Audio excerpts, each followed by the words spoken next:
You are listening to the Lawyer Life Podcast, episode number 50, where we are answering listener questions on how to build stronger networks and mentorships within your own organization. Hello, my friends, and welcome to the Lawyer Life Podcast. If you are an attorney that's tired of working for other people and feeling like your career and your time are completely out of your hands, you are in the right spot. I am Autumn Noble. I'm a practicing attorney as well as a life and career coach for lawyers. I have coached hundreds of women all over the world to transform their practice into something that resonates deeply with who they are and who they want to be. I help my clients reclaim their power and establish their own space in the legal industry. We all know that women are leaving the legal industry at a rate that is much higher than our male counterparts, and I am here to reverse that trend.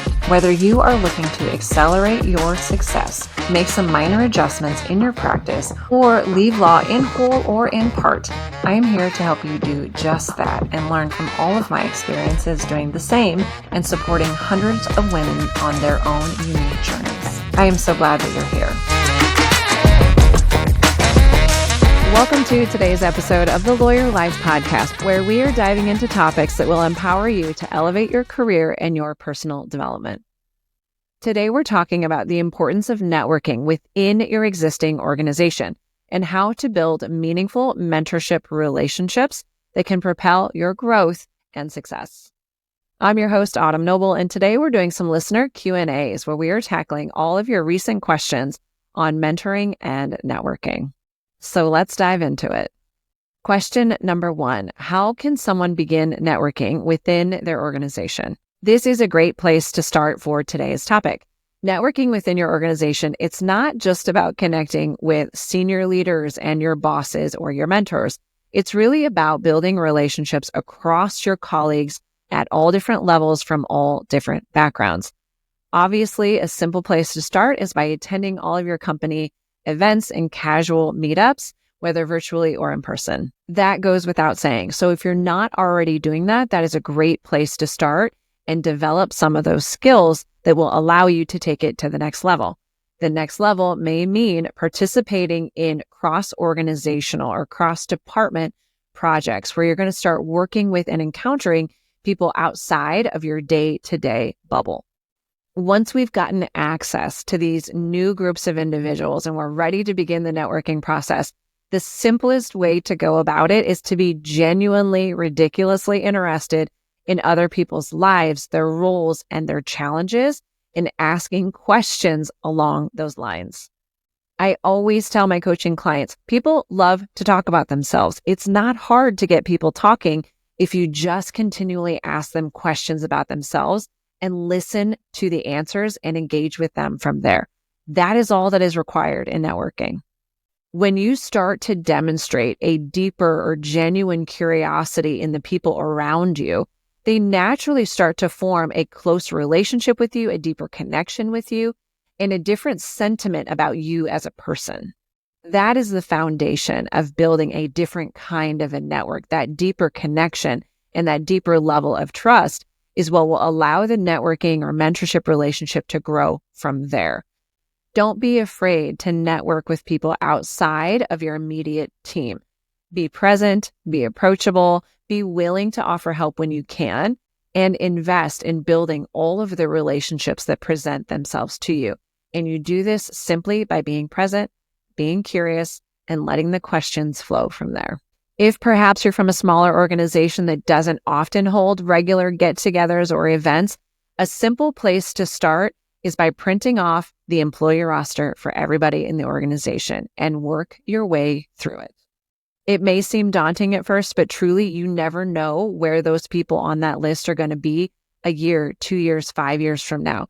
Everybody on that list provides a wealth of potential connections, future networking support, and future opportunities. Question number 2, how do you build a mentoring relationship within your organization?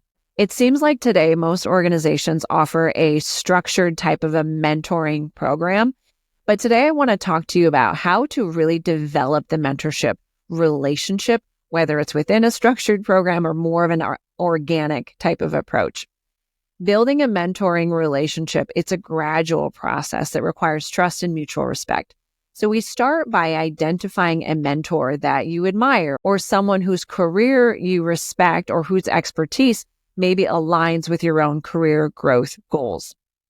I said at the outset that this is a gradual process. So instead of jumping into a formal mentorship relationship or request, start by just connecting with the individual and engaging them in conversations informally. And this could be something as simple as, can I take you out for coffee? I'd like to learn more about your work or your history or how you've navigated your career. Engaging in this type of an informal discussion will allow you to understand at a deeper level their career and maybe why you admire them and what you can hope to learn from them. So from that space, you can start to gauge whether they are a good fit for you, but also gauge their willingness in mentoring you at all. Once you've crossed that bridge and identified someone that would be a good mentor for you that aligns with your career goals, I think it's really important to invite them to participate in the mentoring relationship and let them know what it is you admire about them and what you're hoping to glean from them. That type of a vulnerable and honest exchange will allow them to appreciate what you're expecting to get from them, but will also allow them an opportunity to say yes or no. We want our mentor to be engaged and invested in the relationship, and it's a possibility that now may not be the right time for them. So we want to have a real candid conversation where you invite them to mentor you, paint the picture of what that could look like, what you're hoping to get out of it, and then give them the opportunity to think about it and discuss it further with you. Assuming they're willing to mentor you, then the conversation evolves into, what do we want this to look like? And you can partner with them in crafting a mentoring relationship and accountability structure that works for both of you. Question number 3, what are some common mistakes people make when trying to network or build mentoring relationships? One of the biggest mistakes I see when people approach networking is coming to it with an attitude of, what's in it for me? Networking should be a two-way street where you're genuinely interested in others and you're building authentic connections. You're not just seeking to advance your career. You're not seeking referrals. You're not trying to get something out of it. People pick up on that and it comes off kind of yucky and smarmy, and it's going to close the door on that relationship developing any further. But when you approach it from a space of, I genuinely want to get to know you. I want to understand more about your career. How did you get there? What are your challenges? Those types of questions build a stronger relationship where people want to work with you. People want to help you and people want to support you because they like you as a human being and you have some connection. That is the lens you want to utilize when you're approaching networking. Can I connect with this person? Do we have something in common? Do I like them? Am I genuinely interested in them? From there, the relationship will only grow. Versus what's in it for me, they're going to pick up on it and slam the door in your face. With that in mind, it's really important not to rush the process. We are building relationships here. That's the primary goal. Relationships take time and they take investment. So even if you're approaching it from a space of, I want to get to know you, I want to connect with you and understand you, if you pivot from that too quickly into asking for favors or a mentorship commitment, it can come off as being a little bit transactional. It can feel like everything preceding that moment was disingenuous. So really focus on building the relationship before you ask anything of them. Another really common mistake is just not following up. When you meet with someone or engage in a conversation with them, send a thank you or a follow-up note or send them something that you discussed to let them know that the connection meant something to you and you're thinking about them. Not only does it show that you value the conversation that you had, but it helps keep the conversation going so it can continue to grow. Lastly, a really common mistake is just not taking the initiative and expecting senior leaders or your assigned mentor to take the lead. Networking with any kind of an organization is going to require you to step outside of your comfort zone and your immediate circle and be more proactive in seeking connections. It's really about taking your power back. And if you want networking and if you want mentorship to happen, take action to make it happen for yourself. instead of waiting for other people to bring it to you. Question number 4, how can you maintain a mentoring relationship once it's established?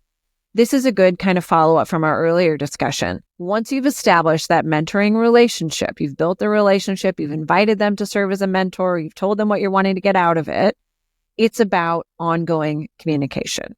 Regular check-ins are really essential. And as I said earlier, once they've agreed to work in a mentoring capacity with you, it should be an open dialogue about what you want the follow-ups to look like and how you want to be held accountable, so you develop a structure that works for both of you.